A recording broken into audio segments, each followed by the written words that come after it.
An advisory panel is working on recommendations related to care for adults and children with diabetes. Peter has concerns about the makeup of the panel and brings them up with the panel chair Martha in the hallway during a break. I'm really concerned about this panel. By involving parents and patients, we may not endorse common practice as strongly as we should. The parents and patients have their own agenda.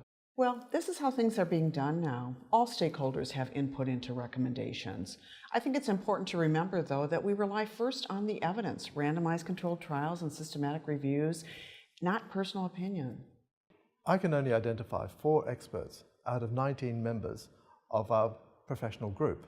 How can primary care physicians, nurses, and non-specialists have anything to contribute to diabetes, managing diabetes? The idea is that these folks interact with patients and their caregivers, so their input is really important to us. I'm especially worried that we have 2 consumers as authors. These people aren't qualified to comment. Well, we're a multi-stakeholder panel, and I want to encourage interaction among all stakeholders, especially those who have the condition, those who have been impacted by diabetes.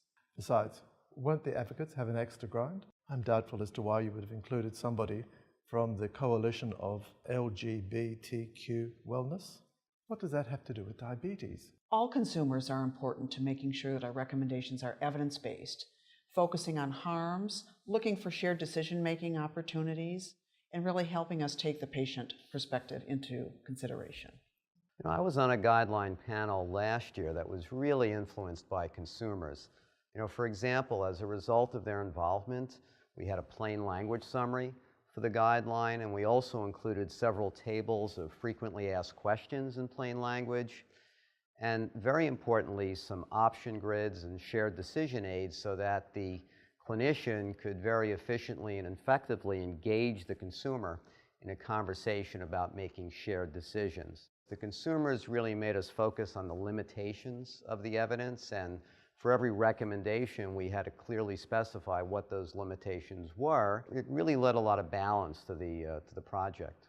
That's really interesting. On a previous panel that I served on, we included statements about the role of patient preferences along with each recommendation statement. It was a really interesting experience, and the consumers contributed a lot to those preference statements.